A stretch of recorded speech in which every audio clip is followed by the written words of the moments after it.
Hello everyone, welcome to my channel. This is Dr. Pradeep Kumar, pediatrician Krupa Children's Clinic in Reddy Colony, Nirmal. So ఈరోజు నేను ఒక important topic మాట్లాడుతున్నాను. అదేమిటంటే private vaccines, government vaccines.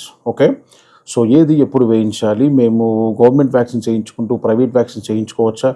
అట్లా వేయించుకుంటే ఏ vaccine చేయించుకోవాలి, ఎప్పుడు వేయించుకోవాలి? ఓకే, సో ఈ కాన్సెప్ట్ నెంబర్ 1. నెంబర్ 2, జలుబు దగ్గు ఉంటే, జ్వరం ఉంటే మా పిల్లలకి వ్యాక్సిన్ వేయించవచ్చా? ఇది 2. నెంబర్ 3, నెల తక్కువ పిల్లలకి, బరువు తక్కువ ఉన్న పిల్లలకి వ్యాక్సిన్స్ ఎప్పుడు వేయించాలి? సో ఓకే, సో ఈ కామన్ క్వశ్చన్స్ అన్నీ ఎప్పుడు చాలామంది మనసులో ఉంటాయి. And last but not least 4వది, వ్యాక్సిన్ వేయించినప్పుడు మాకు గడ్డ అవుతుంది కింద, ఓకే, బాగా నొప్పి లేస్తుంది, సో దీన్ని ఎట్లా ట్యాకిల్ చేయాలి అనేవి చాలా క్రిస్టల్ క్లియర్గా నేను ఈ వీడియో మొత్తంలో మాట్లాడబోతున్నాను. మీకు ఇండియన్ అకాడమీ ఆఫ్ పీడియాట్రిక్స్ యొక్క మాస్టర్ ఫైల్స్ అంటే పర్పుల్ బుక్ ఆఫ్ ఇమ్యునైజేషన్ని మొత్తం క్లియర్గా 2023 లేటెస్ట్ అప్డేటెడ్వి నేను చూపించబోతున్నాను. ఓకే, అండ్ 2వది మధ్యలో నేను WHO గైడ్లైన్స్ కూడా చూపిస్తాను for the immunization. Okay, so వీడియోని ఫస్ట్ నుంచి లాస్ట్ వరకు పూర్తిగా చూడండి. చూసిన తర్వాత మాత్రమే నాకు కింద కామెంట్లో ప్రశ్నలు వేయండి. జనరల్గా ఎవరు కూడా వీడియో పూర్తిగా చూడట్లేదు.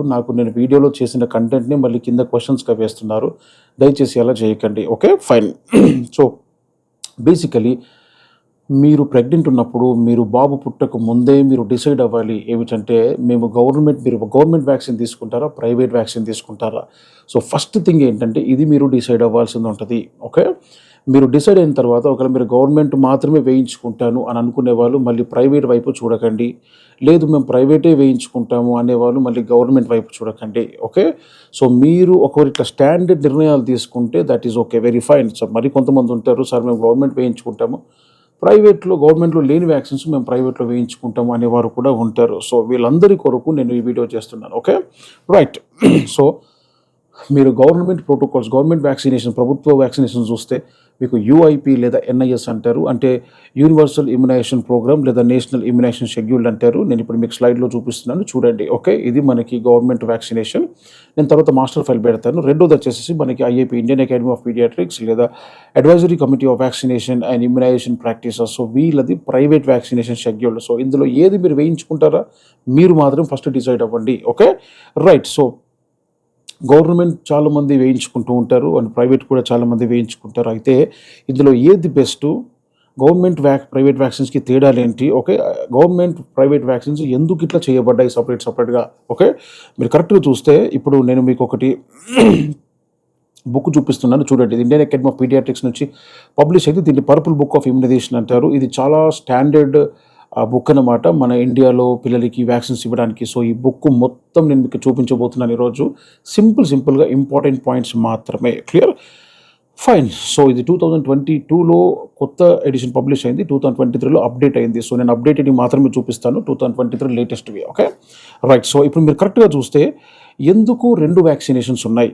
క్లియర్, మీకు చాలామంది డౌట్ ఉంటుంది, ఎందుకు సార్ 2 ఉన్నాయి అంటే ఈ గవర్నమెంట్ వ్యాక్సిన్ అనే దానికి చాలా ప్రోటోకాల్స్, చాలా పాలసీస్ ఉంటాయి. ఓకే, ఇప్పుడు నేను మీకు స్లైడ్ చూపిస్తున్నాను, చూడండి. సో నేషనల్ ఇమ్యునైజేషన్ షెడ్యూల్ అనేది ఒక మినిమం వ్యాక్సినేషన్, ఒక కంట్రీకి ఇవ్వవలసినటువంటి మినిమం వ్యాక్సినేషన్. ఓకే, అందులో ఒక పబ్లిక్ హెల్త్ లేదా ఒక గ్రూప్ ఆఫ్ పబ్లిక్ హెల్త్ని ఫోకస్ చేసుకుని దీన్ని తయారు చేస్తారు. అయితే ఇందులో ఆ కంట్రీ యొక్క కాస్ట్ అంటే డబ్బులు, ఆర్థికమైనటువంటి పెట్టుబడులు ప్లస్ డెలివరీ చైన్ సిస్టమ్ అంటే ట్రాన్స్పోర్ట్ వ్యవస్థ. సో ఒక వ్యాక్సిన్ తయారైన నుంచి అక్కడికి ఎలా తీసుకొని వెళ్ళాలి, ఓకే, అండ్ వ్యాక్సిన్స్ యొక్క అవైలబిలిటీ, వీటన్నిటిని దృష్టిలో పెట్టుకొని నీతాగ్ కమిటీ వాళ్ళు, నీతాగ్ అంటే national technical advisory group of experts of immunization. So వీళ్ళు ఏ వ్యాక్సిన్ గవర్నమెంట్లో ఉంటే బెటర్ అనేది వీళ్ళు డిసైడ్ చేస్తారు. ఓకే, సింపుల్గా చెప్పాలి అంటే మీకు అవసరమయ్యే వ్యాక్సిన్స్, ఒక కంట్రీకి అవసరమయ్యేటువంటి వ్యాక్సిన్స్ అనేది మీకు గవర్నమెంట్ డెఫినెట్గా ఇస్తుంది. క్లియర్, అండ్ సెకండ్ వన్ వచ్చేసేసి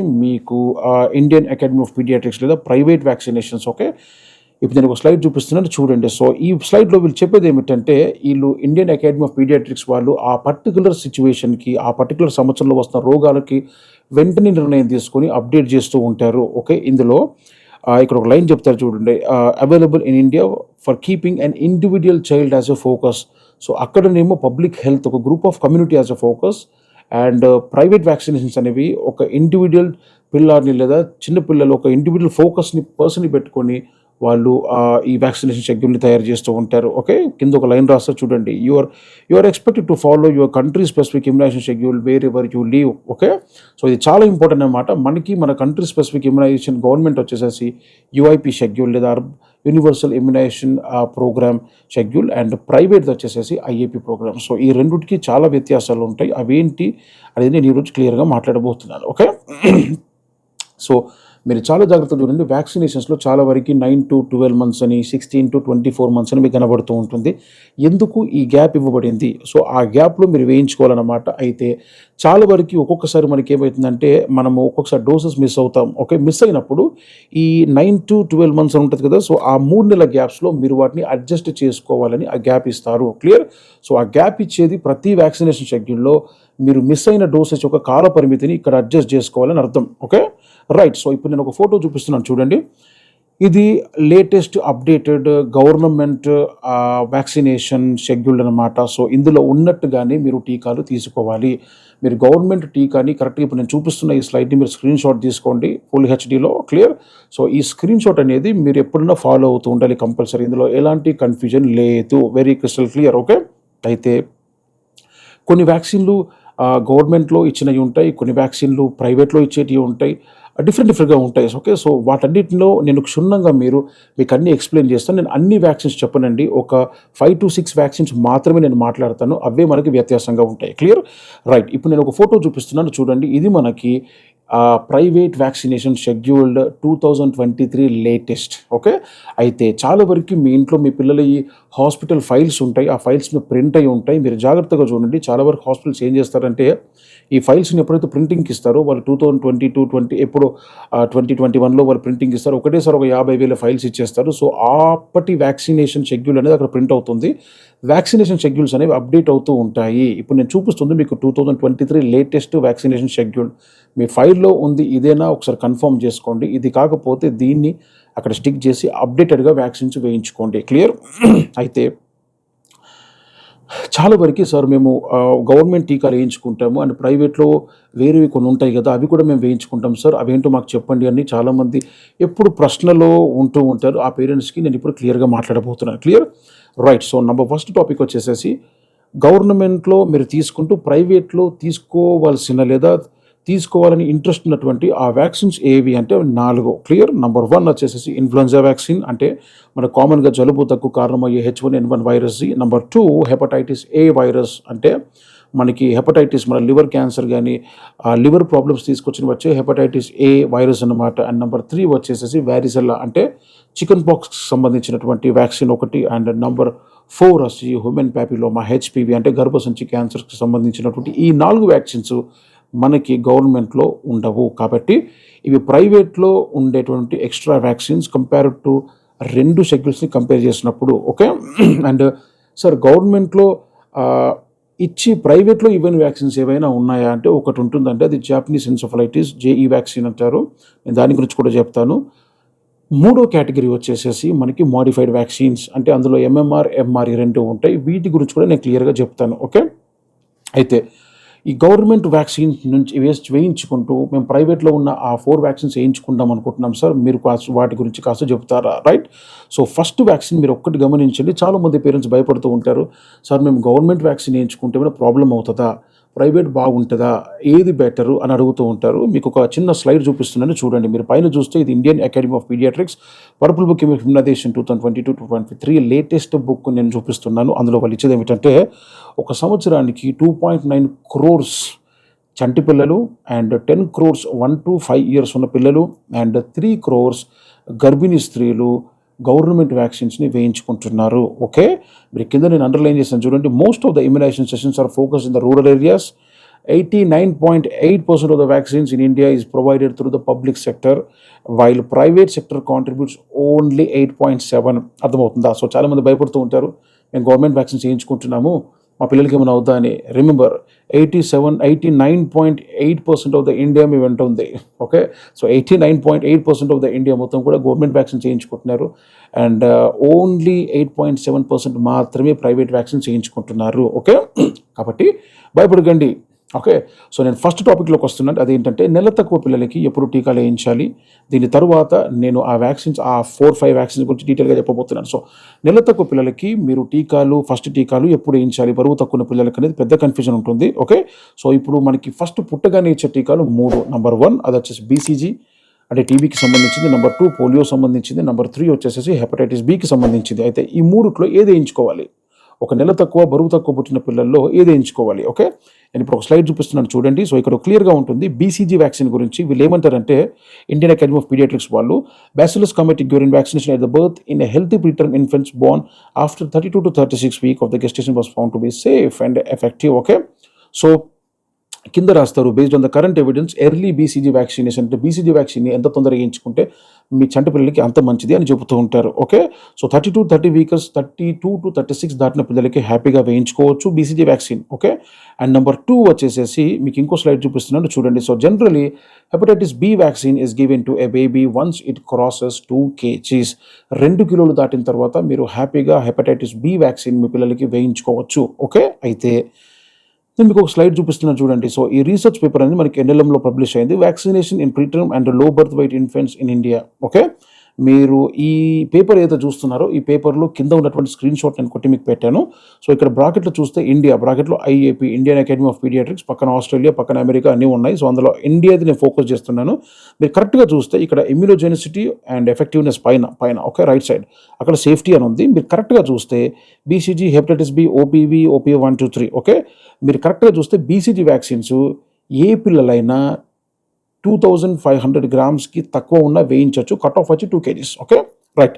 అండ్ హెపటైటిస్ బి వ్యాక్సిన్ కూడా ఇంతకుముందు చూపించిన పేపర్ పరంగా 2 kgs దాటితే వేయించుకోవచ్చు. కాబట్టి మీ పిల్లలు నెల తక్కువ పుట్టినా, మళ్ళీ చెప్తున్నాను, నెల తక్కువ పుట్టినా లేదా బరువు తక్కువ పుట్టినా 2 kgs అనేది కట్ ఆఫ్. సో 2 kg దాటిన తర్వాత మీరు హ్యాపీగా బీసీజీ వ్యాక్సిన్ వేయించుకోవచ్చు. మీరు హ్యాపీగా మీ పిల్లలకి హెపటైటిస్ బి వ్యాక్సిన్ వేయించుకోవచ్చు. కానీ పోలియో విషయంలో అవైలబుల్ డేటా లేదు. అక్కడ ఎన్ఏ అని రెడ్లో అండర్లైన్ చేసాను చూస్తున్నారు. సో పోలియో వ్యాక్సిన్ ఒకటి హోల్డ్లో పెట్టండి. Polio vaccine is not recommended. Okay. నేను రెడ్లో అండర్లైన్ చేశాను. The available census is not available. So కాబట్టి మీరు 2 kgs దాటిన పిల్లలకి BCG and hepatitis B birth dose vaccines హ్యాపీగా వేయించుకోవచ్చు as per the Indian academy of pediatrics. Okay right. So ఇప్పుడు నేను మాట్లాడే టాపిక్ ఏంటంటే ఈ private vaccines, government vaccines. Okay. నేను సెకండ్ టాపిక్ వస్తున్నాను. సో ఇందులో మనకు వచ్చేసేసి గవర్నమెంట్ వ్యాక్సిన్స్ వేయించుకుంటూ ప్రైవేట్లో వేయించుకోవాల్సిన వ్యాక్సిన్స్ నేను 4 అని చెప్పాను కదా. సో అందులో ఫస్ట్ వ్యాక్సిన్ ఇన్ఫ్లుయెన్జా. ఓకే. ఈ జలుబు దగ్గుకి కారణమయ్యేటువంటి ఇన్ఫ్లుయెన్జా వ్యాక్సిన్ గురించి చూపిస్తున్నాను నేను. ఓకే. అయితే ఈ ఇన్ఫ్లుయెన్జా వ్యాక్సిన్ చాలామంది వేయించుకున్న తర్వాత కూడా ప్రైవేట్లో వేయించుకుంటారు. వేయించుకున్న తర్వాత కూడా చాలా వరకు వాళ్ళకి జలుబు దగ్గులు వస్తూనే ఉంటాయి. ఓకే. దీనికి ప్రైమరీ కారణం ఏమిటంటే ఇన్ఫ్లుయెన్జా ఏదైతే ఉందో ఆ పర్టికులర్ వైరస్ అనేది జలుబు దగ్గు తీసుకొని రావడానికి ఒక వైరస్ మాత్రమే. ఇంకా అలాంటి వైరస్లు చాలా ఉన్నాయి. క్లియర్. ఇప్పుడు నేను ఒక స్లైడ్ చూపిస్తున్నాను చూడండి. సో ఓవరాల్గా మీకు వచ్చే శ్వాసపరమైన ప్రాబ్లంలో as per the Indian academy of pediatrics 5 to 10% of the respiratory problems అన్నీ కూడా H1N1 ఇన్ఫ్లుయెన్జాకి సంబంధించినవి. మిగతా 90%లో ఆర్ఎస్వి కానీ, అడినో కానీ ఇంకా చాలా వైరస్లు ఉంటాయి. Okay right. అండ్ రెండోది ఈ ఇన్ఫ్లుయెన్జా గురించి మీకు తెలియాల్సిన పెద్ద నిజం ఏమిటంటే యాంటీజెనిక్ షిఫ్ట్ మెకానిజమ్స్ని ఈ వైరస్ పాటిస్తుంది. అంటే ఏమిటి సార్? సో యాంటీజెనిక్ షిఫ్ట్ అంటే ఈ వైరస్ యొక్క డిఎన్ఏ ఏదైతే ఉంటుందో అది కాలానికి మారుతూ ఉంటుంది. ఈ యాంటీజెనిక్ షిఫ్ట్ మెకానిజమ్స్ అనేవి చాలా డేంజరస్. అంటే మీరు ఈరోజు ఈ ఇన్ఫ్లుయెన్జా వైరస్కి ఒక వ్యాక్సిన్ తయారు చేశారనుకోండి, ఆ వ్యాక్సిన్ ఒక 2 years తర్వాత అదే ఇన్ఫ్లుయెన్జాకి పనిచేస్తుంది. కానీ ఈ ఇన్ఫ్లుయెన్జా వైరస్ అనేది దాని డిఎన్ఏని మార్చుకుంటూ అది జన్యు పరివర్తనలు చెందుతుంది. కాబట్టి మీరు ఇప్పుడు 2022లో తయారు చేసినటువంటి ఈ వ్యాక్సిన్ 2024లో వచ్చినటువంటి ఇన్ఫ్లుయెన్జా కొత్త వైరస్కి పని చెయ్యదు. సో దీన్నే మనం యాంటీజెనిక్ షిఫ్ట్ మెకానిజం అంటారు ఇప్పుడు నేను చూపిస్తున్న పేపర్లో. ఓకే.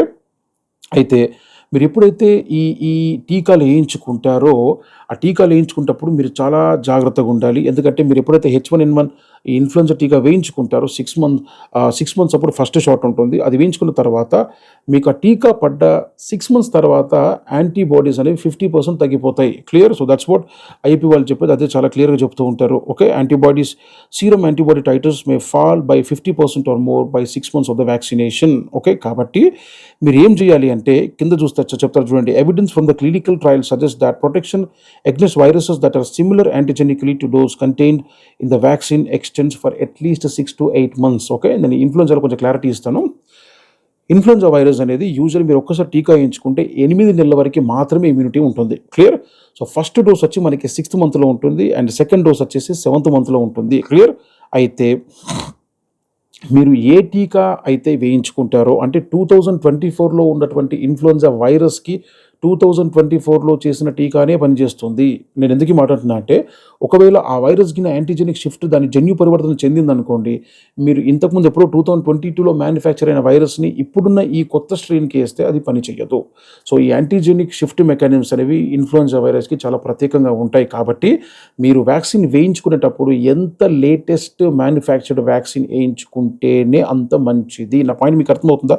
సో ఈ పాయింట్ని మనకు ఇండియన్ అకాడమీ ఆఫ్ పీడియాట్రిక్స్ వాళ్ళు క్లియర్గా మెన్షన్ చేస్తారు.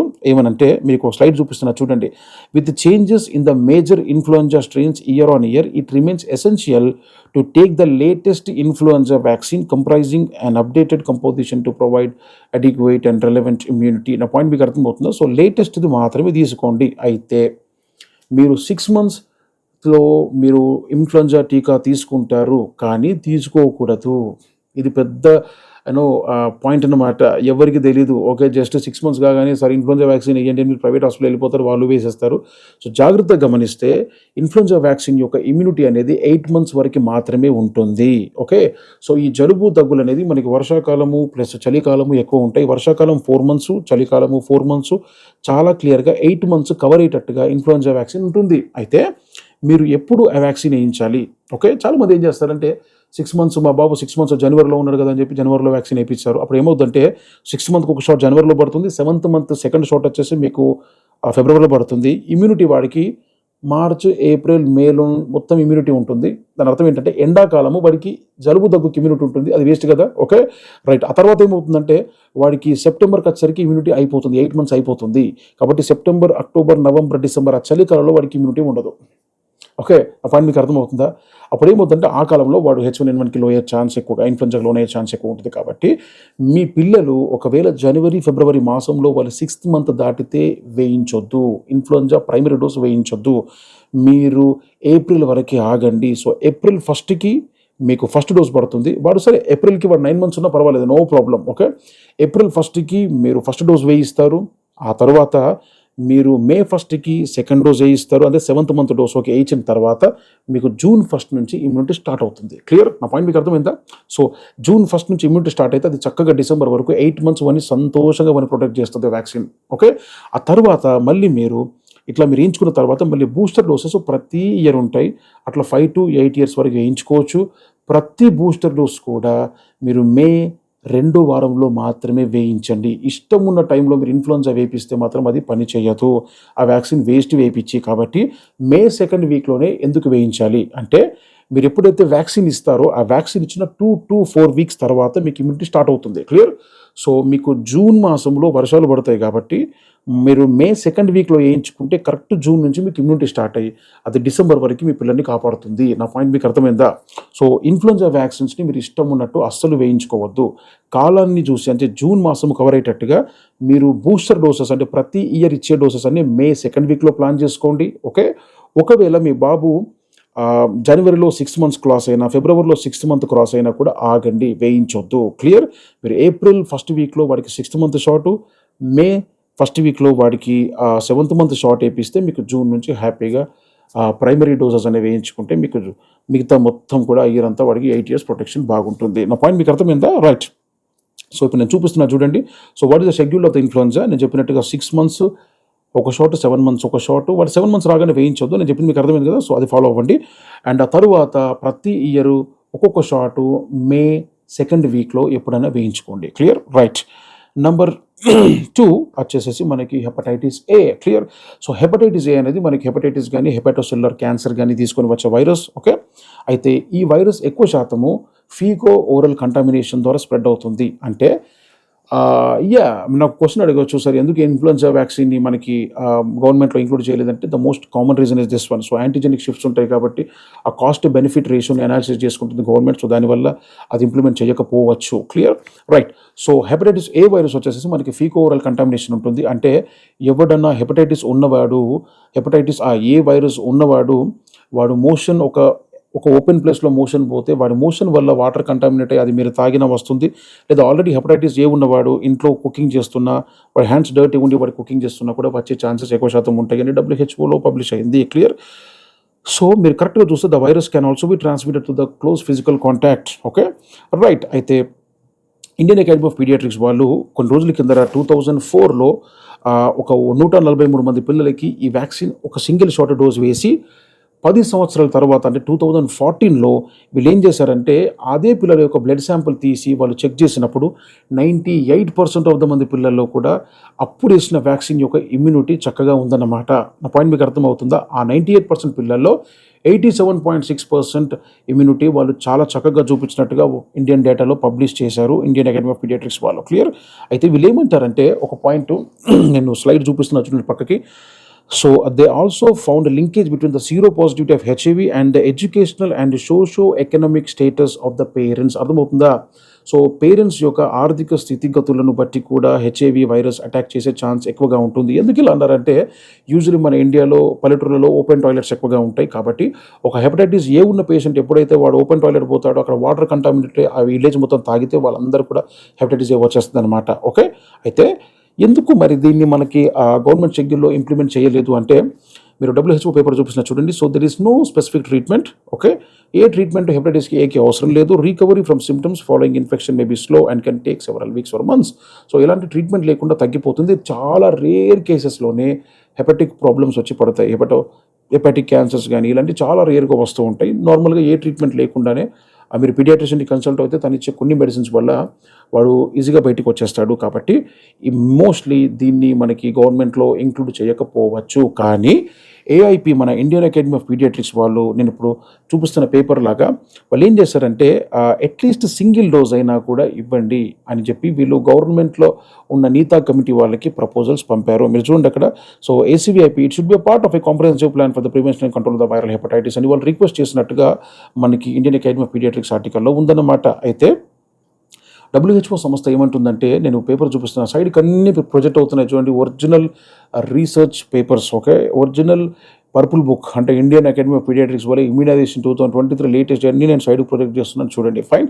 సో WHO వాళ్ళు ఏమంటారంటే అట్లీస్ట్ ఒక్క డోస్ ఇచ్చినా కూడా చాలా అద్భుతమైన ప్రొటెక్షన్ 80 మీరు ఫస్ట్ డోస్ ఇచ్చి ఒకటే డోస్ మనకి యాక్చువల్ హెపటైటిస్ 2 డోసులు ఉంటుంది. ఒక్క డోస్ ఇచ్చిన ఫస్ట్ 6 వీక్స్కి 85% అండ్ 6 వీక్స్ దాటినాక 100% ప్రొటెక్షన్ హెపటైటిస్ ఏ వైరస్ అనేది మనకి ఇస్తుంది. కాబట్టి అట్లీస్ట్ ఒక్క డోస్ అయినా వేయించుకోండి అన్నట్టుగా WHO మనకి క్లియర్ ప్రపోజల్స్ పంపిందన్నమాట. ఓకే. రైట్. సో చాలా వరకు మనకి ఫస్ట్ డోస్ ఎప్పుడు ఉంటుంది? సో 12 మంత్స్లో మనకి 12 మంత్స్ దాటినాక ఫస్ట్ డోస్ ఉంటుంది. రైట్. ఆ తర్వాత ఫస్ట్ డోస్ ఇచ్చిన 6 to 18 మంత్స్ తర్వాత మనకి సెకండ్ డోస్ ఉంటుంది. క్లియర్. నా పేపర్స్ లెఫ్ట్లో నేను వేస్తున్నాను చూడండి క్లియర్గా. ఓకే. అయితే మనకి యూజువలీ ఈ హెపటైటిస్ ఏ అనేది అట్లీస్ట్ సింగిల్ డోస్ వేయించుకున్నా మంచిది, 2 వేయించుకుంటే ఇంకా మంచిది. క్లియర్. రైట్. ఇకపోతే మూడో vaccine chicken pox. So chicken pox విషయానికి వస్తే మాత్రమే మీకు అందరికీ తెలుసు చికెన్ పాక్స్ అంటే ఏందో ఎట్లా ఉంటుందో. క్లియర్. మొత్తం బాడీ మొత్తం దద్దులు వచ్చేస్తూ ఉంటాయి. సో 5 to 7 days పిల్లలు చాలా ఫీవర్ కానీ మంటతో బాగా ఇబ్బంది పడుతూ ఉంటారు. చికెన్ పాక్స్ వ్యాక్సినేషన్ షెడ్యూల్ మనకి ఎట్లా ఉంటుంది? క్లియర్. సో మీరు ఈ ప్రైవేట్ వ్యాక్సిన్స్లో మీరు వేయించుకున్నప్పుడు మీకు బేసికలీ ఈ చికెన్ పాక్స్ వ్యాక్సిన్స్ వచ్చేసి మీకు ఫస్ట్ డోస్ వల్ల మీరు ఎప్పుడైతే ఫస్ట్ డోస్ వేయించుకుంటారో మీకు 70 to 90% ప్రొటెక్షన్ ఉంటుంది. అండ్ సెకండ్ డోస్ వేయించుకున్నప్పుడు మీకు 99% ప్రొటెక్షన్ ఇస్తున్నట్టుగా మీకు ఇండియన్ అకాడమీ ఆఫ్ పీడియాట్రిక్స్లో పబ్లిష్ అయింది. అయితే మీరు ఫస్ట్ డోస్ ఎప్పుడు వేయించుకోవాలి? 15 months దాటిన పిల్లల్లో మీకు ఫస్ట్ డోస్ వేయించుకోవచ్చు. ఫస్ట్ డోసు వేయించుకున్న తర్వాత కొంతమందిలో ఈ ఫస్ట్ డోస్ అనేది ఫెయిల్ అవుతుంది. ఎందుకు ఫెయిల్ అవుతుంది అంటే వాళ్ళ బీ సెల్స్. ఓకే. సో వాళ్ళ హ్యూమోరల్ ఇమ్యూనిటీ వాళ్ళ బీ సెల్స్ అనేవి పర్ఫెక్ట్ యాంటీబాడీస్ని తయారు చేయలేకపోతాయి. Number 1 reason. నెంబర్ 2 ఎప్పుడైతే వీళ్ళు వ్యాక్సిన్ వేయించుకుంటారో ఒకటేసారి ఇమ్యూనిటీ స్పైక్ వస్తుంది కానీ ఆ స్పైక్ అనేది మెయింటైన్ కాకపోవడం వల్ల ఇమ్యూనిటీ ఫెయిల్ అయ్యే ఛాన్సెస్ ఎక్కువగా ఉంటాయి. క్లియర్?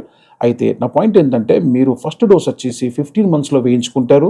ఈ 15 మంత్స్ దాటినాక ఎప్పుడైతే ఫస్ట్ డోస్ వేయిస్తారో అది వేయించినటువంటి 3 మంత్స్ తర్వాత మీరు సెకండ్ డోస్ వేయించుకుంటారు హెపటైటిస్ ఏది. ఓకే, నా పాయింట్ మీకు అర్థమవుతుందో? సో ఇట్లా క్లియర్గా మీరు వేయించుకోవాలి. అయితే హెపటైటిస్ ఏ కాదండి, వారిజెల్లా వైరస్ మనకి chicken pox vaccine. Okay, so first dose of chicken pox వచ్చేసేసి మీకు 15 మంత్స్కి ఉంటుంది. ఈ 15 మంత్స్ ఫస్ట్ డోస్ వేసుకున్న 3 మంత్స్ తర్వాత మీరు చికెన్ పాక్స్ యొక్క సెకండ్ డోస్ హ్యాపీగా వేయించుకోవచ్చు. క్లియర్? అయితే సార్ వ్యాక్సిన్ వేయించుకున్న వాళ్ళలో కూడా చికెన్ పాక్స్ వస్తుందా అంటే ఎస్. మీరు లెఫ్ట్లో చూడండి పేపర్, రైట్లో చూడండి, సో ఇందులో వీళ్ళు క్లియర్గా ఇండియన్ అకాడమీ ఆఫ్ పీడియాట్రిక్స్ వాళ్ళు రాస్తూ ఉంటారు ఈ పేపర్లో. అదే పేపర్లో కింద risk of herpes zoster among immunized individuals, అందులో వాళ్ళు చెప్పేది ఏమిటంటే herpes zoster in vaccine recipients is known to occur due to the both vaccine virus and wild virus. So వ్యాక్సిన్లో మేము తీసుకున్న వైరస్ వల్ల రావచ్చు, ఉండొచ్చు, లేదా వైల్డ్ వైరస్ అంటే బయట మనకి ఎక్కువ ఇన్ఫెక్ట్ అయ్యే వైల్డ్ వైరస్ వల్ల కూడా రావచ్చు. అయితే however the overall incidence and the severity is low. So మీరు వ్యాక్సిన్ వేయించుకున్నా కూడా మీకు మళ్ళీ చికెన్ పాక్స్ వస్తుంది, కానీ సివియర్గా రాదు, మైల్డ్గా వస్తుంది అన్నట్టుగా వాళ్ళు రాస్తున్నారు. క్లియర్? ఇకపోతే 4వది వచ్చేసేసి మనకి గర్భసంచి cancer. Okay, HPV human papilloma virus.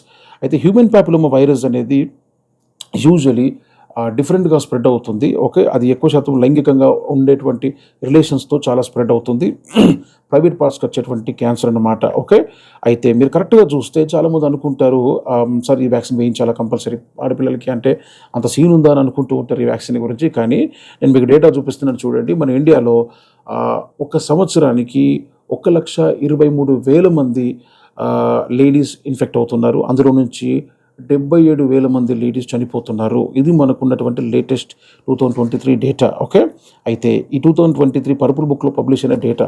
అయితే 77,000 మంది ఆడపిల్లలు దీనివల్ల చనిపోతూ ఉన్నారు. ఓకే, అయితే దీన్ని ఎట్లా అరికట్టవచ్చు? ఓకే, సో దీనికి వ్యాక్సినేషన్ ఉంటుంది. ఈ ప్రైవేట్లోనే దొరుకుతుంది వ్యాక్సిన్ హ్యూమన్ ప్యాపిలోమా వైరస్. ప్రతి ఆడపిల్లలు 9 ఇయర్స్ దాటిన తర్వాత మీరు ఫస్ట్ డోస్ హ్యాపీగా వేయించుకోవచ్చు. క్లియర్?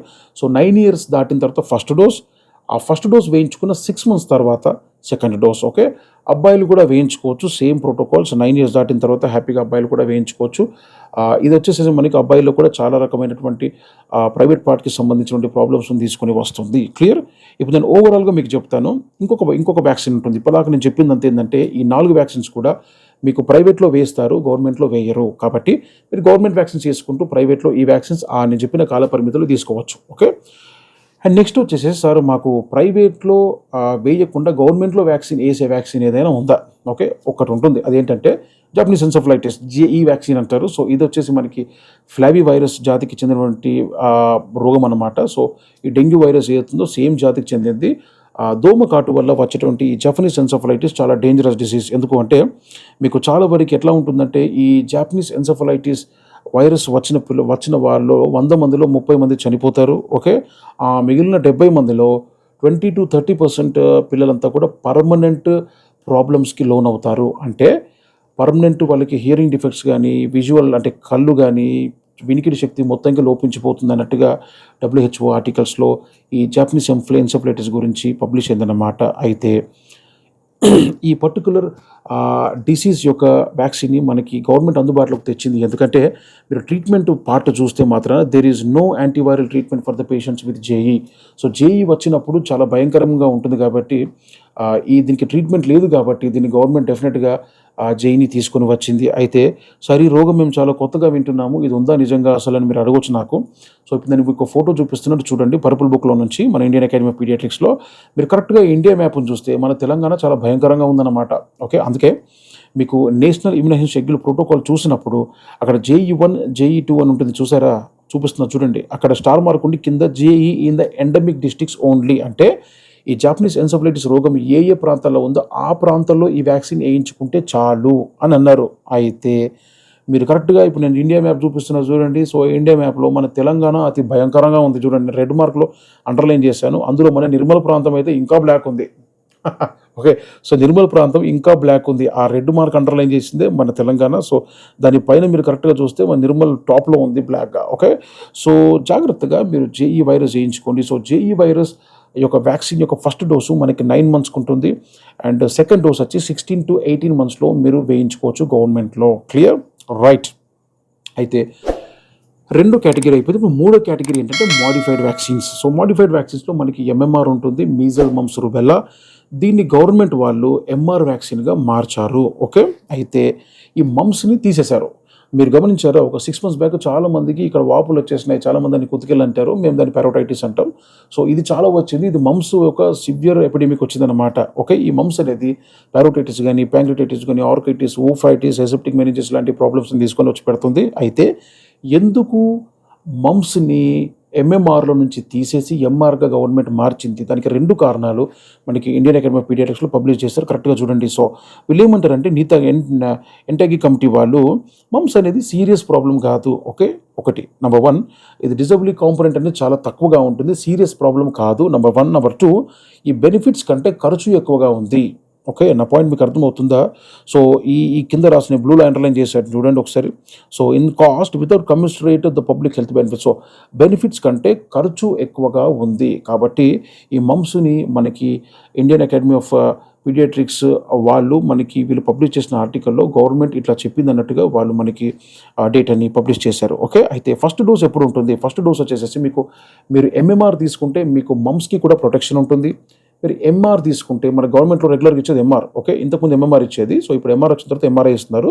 సో ఎంఆర్లో మనకి మమ్స్ లేదు, మీజల్స్ రుబెల్లా మాత్రమే ఉంది కాబట్టి మమ్స్ లేదు కాబట్టి ఈ పిల్లలకి కొంచెం పారోటైటిస్ వచ్చే ఛాన్స్ ఉంటుంది. ప్రైవేట్లో మాత్రం మీకు ఎంఎంఆర్ ఇస్తారు. ఎంఎంఆర్ మీకు వచ్చేసేసి ఫస్ట్ డోస్ వచ్చేసేసి మీకు 9 monthsలో వేస్తారు. క్లియర్? అండ్ సెకండ్ డోస్ వచ్చేసి 15 to 18 monthsలో వేస్తారు. థర్డ్ డోస్ వచ్చేసి మీకు 4 to 5 yearsలో వేస్తారు. క్లియర్? నా పాయింట్ మీకు అర్థమవుతుందా? సో ప్రైవేట్ వ్యాక్సిన్స్కి, గవర్నమెంట్ వ్యాక్సిన్స్కి ఎట్టి పరిస్థితుల్లో మీరు కన్ఫ్యూజ్ అవ్వకూడదు. ఇవి నేను చాలా క్లియర్గా చెప్పాను. నేను 3 categories చెప్పాను.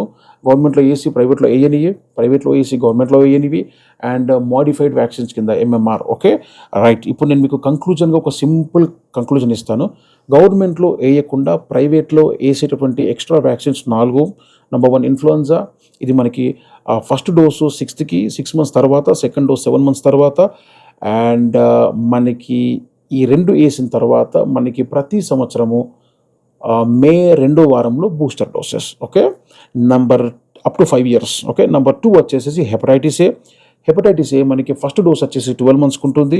ఓకే, ఆ 12 months ఫస్ట్ డోస్ వేసిన తర్వాత 6 to 18 months తర్వాత మనకి సెకండ్ డోస్ ఉంటుంది. క్లియర్? నెంబర్ 3 వచ్చేసేసి మనకి వ్యారిసెల్లా అంటే చికెన్ పాక్స్ వ్యాక్సిన్ ఉంటుంది. ఫస్ట్ డోస్ వచ్చి 15 months తర్వాత ఉంటుంది. అండ్ 15 months ఫస్ట్ డోస్ వేసిన 3 months తర్వాత మనకి సెకండ్ డోస్ ఉంటుంది. Clear? Right. And last one వచ్చేసేసి మనకి హ్యూమన్ పాపిలోమా గర్భసంచి క్యాన్సర్ కారణమయ్యే వైరస్ అనమాట. ఫస్ట్ డోస్ వచ్చేసి మనకి 9 yearsకి ఉంటుంది ప్రతి ఆడపిల్లలకి. అండ్ సెకండ్ డోస్ వచ్చేసి మీరు ఫస్ట్ డోస్ వేయించుకున్న 6 months తర్వాత మీరు సెకండ్ డోస్ వేయించుకోవాలి. క్లియర్? రైట్. సో ఇప్పుడు ప్రైవేట్లో వేయకుండా గవర్నమెంట్లో వేసే వ్యాక్సిన్ ఏది అంటే అది Japanese encephalitis vaccine. First dose వచ్చేసి మనకి 9 monthsలో ఉంటుంది. అండ్ సెకండ్ డోస్ వచ్చేసేసి 16 to 18 monthsలో ఉంటుంది. క్లియర్? అండ్ మూడోది వచ్చేసేసి మనకి modified vaccines, MMR vaccine. MMR vaccine మనకి ఫస్ట్ డోస్ వచ్చేసేసి 9 monthsలో ఉంటుంది. సెకండ్ డోస్ వచ్చేసి 15 to 18 monthsలో వేయించుకోవచ్చు. అండ్ థర్డ్ డోస్ వచ్చేసేసి మనకి 4 to 5 yearsలో ఎంఎంఆర్ వేయించుకోవచ్చు. Clear? Right. So vaccines chapter నేను ఫినిష్ చేశాను. ఇప్పుడు నేను కొన్ని ప్రాబ్లమ్స్, కాంప్లికేషన్స్లోకి వస్తున్నాను. ఓకే, చాలా వరకు మీరు ఇంజెక్షన్ వేయించుకున్న తర్వాత కొంతమంది పిల్లలకి బాగా వాపు వస్తుంది, కొంతమంది పిల్లలకి చాలా నొప్పి వస్తుంది. వీటిని ఎలా ట్యాకిల్ చేయాలి? అయితే యూట్యూబ్లో ఈ మధ్యలో చాలా టిప్స్ అండ్ ట్రిక్స్ ఛానల్స్ వచ్చినాయి. నేను చూస్తున్నాను మొత్తం రాంగ్ ఇన్ఫర్మేషన్ ఇస్తున్నారు. దయచేసి అలర్ట్గా ఉండండి. అలాంటి టిప్స్ అండ్ ట్రిక్స్ ఛానల్స్కి మోసపోకండి. మీ డాక్టర్ మీకు ఏం చెప్తున్నాడో అది మాత్రమే వినండి. నా పాయింట్ మీకు అర్థమవుతుందా? చాలామంది యూట్యూబ్లో ఇష్టం ఉన్నట్టుగా చెప్తున్నారు, పిల్లలకు అది పెట్టండి, పిల్లలకి ఇది పెట్టండి అని. మీరు ఒక జెన్యూన్ ఆథెంటిక్ ఛానల్ని అంటే డాక్యుమెంటెడ్ ఎవిడెన్స్ ఉన్న ఛానల్లో ఉన్నటువంటి కంటెంట్ని మాత్రమే మీరు మీ పిల్లలకి తీసుకోండి. నేను ఎందుకు చెప్తున్నాను ఈ మాట అంటే రకరకాలుగా చెప్తున్నారు, అది చూస్తూ ఉంటే వింటూ ఉంటే నాకు భయం అవుతుంది అనమాట. ఆ వీడియోస్ నేను చూస్తూ ఉంటాను. ఈ టిప్స్ అండ్ ట్రిక్స్ పెట్టేసుకొని చెబుతూ ఉంటారు, ఇష్టం చెప్పేస్తున్నారు, నోటికి ఏదొస్తే చెప్పేస్తూ ఉంటారు. సో అలాంటివన్నీ మీరు చేసి మీరు ప్రాబ్లంలో పడకూడదు. క్లియర్? రైట్. సో మీ పిల్లలకి మీరు టీకాలు ఇచ్చినప్పుడు కామన్గా వచ్చే ప్రాబ్లం ఏంటంటే జ్వరం. రైట్. సో జ్వరం కామన్‌గా మనకొస్తుంది. అయితే నేను మీకు ఒక స్లైడ్ చూపిస్తున్నాను. ఇది ఇండియన్ అకాడమీ ఆఫ్ పీడియాట్రిక్స్‌లో ఈ స్లైడ్ మనకి పబ్లిష్ అయింది. సో వీళ్ళేమంటారు అంటే చాలా వరకి పేరెంట్స్ భయపడుతూ ఉంటారు. ఏమనంటే జ్వరం వచ్చేసింది కదా! సో ఎట్లా బాగా ప్రాబ్లమ్ అయితది బాబుకి అని అనుకుంటూ ఉంటారు. అయితే జ్వరం అనేది డెఫినిట్‌గా మీరు వ్యాక్సిన్ ఏయించుకున్న 24 అవర్స్ లోపు వస్తుంది కంపల్సరీ. చాలా మందిలో కొంతమంది రాకపోవచ్చు. 24 అవర్స్ లోపు వస్తుంది. అండ్ 24 అవర్స్ దాటి యూజువల్లీ ఉండదు. నా పాయింట్ మీకు అర్థమవుతుందా? 24 అవర్స్ లోపు వస్తుంది. అండ్ 24 అవర్స్ దాటి యూజువల్లీ ఉండదు. ఓకే. రైట్. అయితే చాలామంది ఏం చేస్తారంటే ముందే పారాసిటమాల్ మెడిసిన్ వేసేస్తారు. Okay. So Indian academy of pediatrics చెప్పేది ఏమిటంటే కింద చూడండి నాకు పాయింట్ పెట్టాను ఐఏపీ నుంచి. There is no evidence that prophylactic use of antibiotics or pain killers before the time of the vaccination decrease the pain associated with the injection. So మీరు ముందే paracetamol వేయడంలో ఏ లాజిక్ లేదు. అది ఏసీ వేస్ట్. ఎందుకంటే దానివల్ల ఏ ఉపయోగము లేదు. కాబట్టి మీకు ఫీవర్ వస్తదో లేదో అని వెయిట్ చేయండి. వస్తే మాత్రమే మీరు డ్రగ్ వేయండి అని మనకి డెఫినిట్‌గా ఇండియన్ అకాడమీ ఆఫ్ పీడియాట్రిక్స్ నుంచి రికమెండేషన్ ఉందన్నమాట. అయితే ఒక అద్భుతమైన పేపర్ నేను చూపిస్తాను. ఇది మనకి ఎన్ఎల్ఎంలో పబ్లిష్ అయిందన్నమాట. వీళ్ళేం చెప్తారంటే reducing the pain of childhood vaccination and evidence based clinical practice guidelines. నా పాయింట్ మీకు అర్థమవుతుందా? సో ఇవి గైడ్‌లైన్స్ అన్నమాట. అంటే ప్రామాణిక మార్గదర్శకాలు. సో ఇందులో వీళ్ళు చిన్న పిల్లల్లో 17 మెథడ్స్ 17 రకాలటువంటి మెథడ్స్‌ని తీసుకున్నారు. ఆ పాయింట్ అర్థమవుతుందా? సో ఈ అన్ని మెథడ్స్ ట్రై చేసి ఏది బెస్ట్ అనేది వీళ్ళు తెలుసుకోవడానికి రీసెర్చ్ చేశారు. ఈ 17 మెథడ్స్‌లో వీళ్ళు కనుగొన్నటువంటి ఫస్ట్ బెస్ట్ మెథడ్ ఏంటి? అంటే నొప్పి తగ్గించడానికి ఫస్ట్ బెస్ట్ మెథడ్ ఏంటంటే బ్రెస్ట్ ఫీడింగ్. సో మీరు టీకా ఇవ్వగానే వెంటనే తల్లిపాలు పట్టడంలో అది చాలా వరకు నొప్పిని తగ్గిస్తుంది అన్నట్టుగా వీళ్ళు మొదటి ప్రపోజల్‌లో బ్రెస్ట్ ఫీడింగ్‌ని పెడతారు. రెండోది వచ్చేసేసి స్వీట్ సొల్యూషన్స్. వాళ్ళ నోట్లో తియ్యటివి ఏమైనా వేయడం. తియ్యటివి అంటే మనకి ఇవి కాదండి, స్వీట్స్ కాదు. సో 25% డెక్స్ట్రోజన్ దొరుకుతుంది. చిన్న వైల్స్ దొరుకుతాయి. అది కట్ చేసి చాలా తియ్యగా ఉంటుంది. తీసి అంత మట్టుకే వాడు ఏడ్చేంత మట్టుకే కొంచెం తాగించడం అనేది సెకండ్ ఎవిడెన్స్‌గా వాళ్ళు పెట్టారు. అండ్ మూడోది వచ్చి డిస్ట్రాక్షన్ స్ట్రాటజీస్. అంటే వాడికి వ్యాక్సిన్ ఎయ్యగానే నొప్పొస్తుంది కదా! వెంటనే వాడికి ఒక బుక్ చూపించడమో, బొమ్మలు చూపించడమో లేదా మీ మొబైల్ ఫోన్‌లో ఏదో ఒకటి అంతసేపటి మట్టుకే ఆ కొద్దిసేపటి మట్టుకే వాడి ఏడుపుని తగ్గించడానికి ఈ మొబైల్ ఫోన్ చూపించడం అనేది ఈ మూడిటిని లైన్‌గా వీళ్ళు ఎవిడెన్స్‌గా బేస్ చేశారు. అయితే సో చాలా వరకు పేరెంట్స్ ఏమనుకుంటారంటే ఈ ఐస్ ప్యాక్ పెడితే నొప్పి తగ్గుతదేమో అని అనుకుంటూ ఉంటారు. అయితే ఇదే రీసెర్చ్ పేపర్‌లో మీకు ఇన్‌సఫిషియంట్ ఎవిడెన్స్ ఫర్ ద రికమెండేషన్‌లో మీకు ఇచ్చే ఫస్ట్ పాయింట్ ఏంటంటే స్కిన్ కూలింగ్ టెక్నిక్స్. అక్కడ ఒక red line blue line underline చేసింది చూడండి. We concluded that there was insufficient evidence to recommend for or against skin cooling techniques. అంటే కింద చూడండి for childrens undergoing vaccination there is insufficient evidence for or against the use of skin cooling techniques. Skin cooling techniques అంటే మీరు ice ప్యాకులు ఇవి పెట్టడంలో నొప్పి పెద్ద తగ్గుతుంది అన్నట్టుగా ఎలాంటి ఎవిడెన్సెస్ లేవు అని చెప్పి వాళ్ళు క్లియర్‌గా మెన్షన్ చేశారు. ఓకే. సో నంబర్ 1 వచ్చేసి బ్రెస్ట్ ఫీడింగ్. నంబర్ 2 వచ్చేసేసి మనకి స్వీట్ సొల్యూషన్స్ అప్పటి వరకే. నంబర్ 3 వచ్చేసి డిస్ట్రాక్షన్ స్ట్రాటజీస్. ఈ 3 వాడి నొప్పిని తగ్గిస్తున్నట్టుగా రీసెర్చ్ పేపర్స్ అండ్ మనకొచ్చేసేసి ఇండియన్ అకాడమీ ఆఫ్ పీడియాట్రిక్స్‌లో కూడా ఇదే పబ్లిష్ చేశారు. రైట్. అయితే వాపు సంగతి ఏంటి సార్? గడ్డలు కాళ్ళలో గడ్డలు అవుతాయిగా. సో వీటి సంగతి ఏమిటి సార్ అని అడగవచ్చు. అయితే మీకు ఇప్పుడు నేను CDC వెబ్సైట్ చూపిస్తాను. CDC అంటే సెంటర్ ఫర్ డిసీజ్ కంట్రోల్. ఇది WHO యొక్క సంస్థ. ఓకే. సో వీళ్ళు కింద ఏం చెప్తారో తెలుసా? ట్రీట్ మైల్డ్ రియాక్షన్స్‌లో such as pain at the injection site of the rash. Use a cool damp cloth to help reduce redness, soreness and swelling. Cool damp cloth. Damp cloth అంటే ఏంటో తెలుసా? Microfibre cloth. Okay. మనకి కార్‌లో అద్దాలు తుడవడానికి వస్తుంది కదండీ! కొంచెం దొడ్డుగా ఉంటుంది. సో దాన్ని తడి చేసి కొన్ని చల్లటి నీళ్ళు పోసి తడి చేసి పెట్టాలి. క్లియర్? నా పాయింట్ మీకు అర్థమైందా? అయితే నేను మీకు ఒక పేపర్ చాలామంది అనుకుంటారు చల్ల నీళ్ళు పోసి పెట్టడం ఎందుకు, ఐస్ ప్యాక్ పెట్టేస్తే అయిపోద్దిగా అని అనుకుంటుంటారు. చాలా వరకు యూట్యూబ్ ఛానల్స్‌లో ఈ టిప్స్ అండ్ ట్రిక్స్ ఛానల్స్‌లో కూడా చెప్తుంది ఇదే. ఏంటి ఐసులు ప్యాకులు పెట్టండి, లేదా ఒక గుడ్డ తీసుకొని అందులో ఐసులు వేసేసేసి పట్టేసేసి ఒత్తి పడేయండి. అవన్నీ మిస్టేక్స్, ఇవన్నీ రాంగ్. ఓకే. ఇప్పుడు నేను చూపిస్తున్న పేపర్ చూడండి. ఇది నిక్రిస్ వాళ్ళది. So national centre for the immunization research and surveillance from Australia. Okay. వీళ్ళు కింద క్లియర్‌గా మెన్షన్ చేస్తారు చూడండి. సో మీకు చాలా గడ్డలు అవుతూ ఉంటాయి కదా! సో ఈ గడ్డలు అవుతున్నప్పుడు వీళ్ళు చక్కగా రాస్తారు. A small lump at the injection site this may last for the few weeks. Okay. This usually does not require any treatment. ఈ గడ్డకి ఎలాంటి ట్రీట్మెంట్ అవసరం లేదు. ఒకవేళ ఆ గడ్డ మీకు ఎర్రగా అయి చీము పడితే మీరు డాక్టర్ దగ్గరికి డెఫినెట్‌గా వెళ్ళాలి. అయితే టీకా ఇచ్చిన తర్వాత ఒక 2, 4, 5 డేస్ తర్వాత మీకు గడ్డలాగా అవుతది. మీకు ఎలాంటి ఎర్రగా చీము లేకపోతే నో ప్రాబ్లమ్. ఆ గడ్డ అట్లా వదిలేయండి. కొంతమందిలో 3 మంత్స్‌కి, 6 మంత్స్‌కి, 1 ఇయర్ వరకు కూడా ఆ గడ్డలు అలాగే ఉన్న పేషెంట్లు నేను చాలామంది చూశాను. అయితే ఆ గడ్డల వల్ల ఎలాంటి నష్టం మీకు లేదు. Okay, right. సో ఇప్పుడు ఈ ఎన్సిర్స్ వాళ్ళ పేపర్ మీరు కింద చూడండి ఒకసారి. ఈ ఎన్సిర్స్ వాళ్ళు ఒక అద్భుతమైన లైన్ పబ్లిష్ చేస్తారు చూడండి. సో ఈ పర్టికులర్ ఎర్రగా ఈ గడ్డ పడుతుంది కదా, అక్కడ you can put a cool wet cloth బ్రాకెట్లో నాట్ అండ్ ఐస్ ప్యాక్. చూస్తున్నారా? So not and ice pack on their leg or arm. Ice ప్యాకులు పెట్టకండి. కూల్ క్లాత్ అంటే ఒక మైక్రోఫైబర్ క్లాత్ లేదా డ్యాంప్డ్ క్లాత్ మీద చల్లటి నీళ్లు పోసేసి దాన్ని పెట్టండి, కానీ ఐసు ప్యాకులు పెట్టొద్దు. Okay, right. సో కింద చూడండి మళ్ళీ చక్కగా ఓడొచ్చిన అండర్లో కూడా అక్కడ కూడా అదే పెడతాడు. In the injection site is red and warm to touch, you can put a cool wet cloth not an ice pack. బ్రాకెట్లో చాలా క్లియర్గా చెప్తూ ఉంటాడు. ఓకే, వెల్ ఎందుకు ఐస్ పెట్టకూడదు అంటే ఐస్ అనేది మనకి కంప్లీట్ ఆ ఏరియాలో మీకు మొత్తం పెట్టినప్పుడు మొత్తం గడ్డ ఇంకెక్కువగా టైట్ అయిపోతుంది అనమాట. ఎందుకంటే చల్లడి వల్ల మన గడ్డ కట్టేస్తుంది కదా.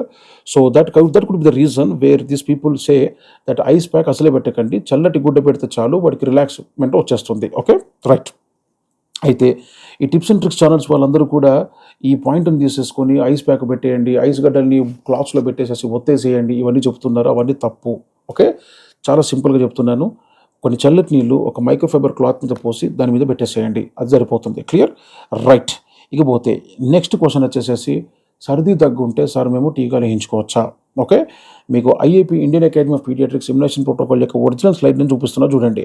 So childrens with mild acute illness such as low grade fever or and upper respiratory infection such as common cold, జలుబు, okay, ear infections, okay, or mild diarrhoea అంటే లూజ్ మోషన్స్ ఉన్న వాళ్ళు కూడా అదే టైంకి అదే షెడ్యూల్కి చక్కగా టీకాలు తీసుకోవచ్చు. నా పాయింట్ మీకు అర్థమవుతుందా? మళ్ళీ చెప్తా. లైట్ జ్వరం ఉన్నా, వాడికి జలుబు ఉన్నా, వాడికి చెవులో ఇన్ఫెక్షన్ ఉన్నా, వాడికి లైట్గా మోషన్స్ ఉన్నా కూడా హ్యాపీగా మీరు టీకాలు తీసుకోవచ్చు. ఎందుకంటే దానివల్ల మీకు ఏ నష్టము లేదు. మీ పిల్లలకి మీరు రైట్ టైంకి టీకాలు తీసుకోకపోతేనే నష్టము. కాబట్టి రైట్ టైంకి పిల్లలకి టీకాలు ఇవ్వండి. ఓకే, సో నా వీడియో మీకు నచ్చింది అనుకుంటాను. నేను వీడియోని 4-5 పార్ట్స్గా డివైడ్ చేశాను నీట్గా. ఈ పార్ట్స్ అన్ని కూడా అంటే మీకు ప్రైవేట్ వ్యాక్సినేషన్, గవర్నమెంట్ వ్యాక్సినేషన్, ఆ తర్వాత వచ్చేసి నెల తక్కువ పిల్లలకి ఎట్లా టీకాలు ఇవ్వాలి, ఆ తర్వాత వచ్చేసేసి నేను మీకు ఈ వ్యాక్సినేషన్ ఇచ్చినప్పుడు వచ్చే ఫీవర్ గురించి, గడ్డ గురించి చెప్పాను. ఆ తర్వాత జలుబు దగ్గు ఉంటే కూడా వ్యాక్సినేషన్ ఇవ్వచ్చు అనేది చెప్పాను. So most common question points అని నేను కవర్ చేశానని నేను అనుకుంటున్నాను. ఓకే, నా వీడియో మీకు నచ్చితే లైక్ చేయండి, షేర్ చేయండి, సబ్స్క్రైబ్ చేయండి. డెఫినెట్గా మీ ఫ్యామిలీకి, మీ ఫ్రెండ్స్ వాళ్ళకి, మీకు తెలిసిన వాళ్ళకి నా వీడియోస్ అన్నీ షేర్ చేయండి. ఎందుకంటే ఎక్కడో ఒక్క దగ్గర ఎవరో ఒకళ్ళు నా వీడియో వల్ల బెనిఫిట్ అయ్యే ఛాన్సెస్ డెఫినెట్గా ఉన్నాయి. ఎందుకంటే మన ఛానల్లో వస్తున్నటువంటి కంటెంట్ అంతా కూడా original genuine Indian academy of pediatrics and WHO protocols. Clear. So వీటిని మీరు హ్యాపీగా తీసుకోవచ్చు. ఈ ఇన్పుట్స్ అన్నీ కూడా డైరెక్ట్గా మీ పిల్లలకి చక్కగా మీ డాక్టర్ సలహాతో మీరు ఈ ఇండియన్ అకాడమీ ఆఫ్ పీడియాట్రిక్స్ ప్రోటోకాల్స్ని హ్యాపీగా ఫాలో అవ్వచ్చు, మీ పిల్లల్ని జాగ్రత్తగా చూసుకోవచ్చు. ఓకే, మీకు ఇంకా ఏమైనా డౌట్స్ ఉంటే చక్కగా మీరు కింద కామెంట్స్ వేయండి. ఓకే, నా వీడియో మొత్తం చూసినాకనే మీరు దయచేసి క్వశ్చన్స్ అడగండి. చాలామంది నా వీడియో మొత్తం చూడరు. నేను వీడియోలో ఏమైతే చెప్పానో అదే కింద డౌట్గా అడుగుతున్నారు. నాకు బేసికల్ రిప్లై ఇచ్చేంత టైం ఉండదు. డెఫినెట్గా మీ క్వశ్చన్స్ అన్ని జెన్యూన్గా ఆథెంటిక్గా ఉంటే నేను డెఫినెట్గా రిప్లై ఇస్తాను. నేను ఆల్రెడీ వీడియోలో చెప్పిన కంటెంట్ మీరు క్వశ్చన్ అడిగితే మాత్రం నాకు కష్టం అండి. సో ఇది ఒక్కటి మాత్రం మీరు డెఫినెట్గా కన్సిడర్ చేయండి. వీడియో మొత్తం చూడండి. Okay, like, share and subscribe. Okay, ఇంకా బెస్ట్ వీడియోస్తో మీ మనసులో ఏ టాపిక్స్, ఏ డౌట్స్ ఉన్నాయో అవన్నీ కూడా నేను కవర్ చేస్తాను. ఓకే, ప్రతి వీడియోలో మీకు జెన్యూన్ బెస్ట్ కంటెంట్ నేను ప్రొవైడ్ చేస్తాను. Okay, thank you. Like, share and subscribe.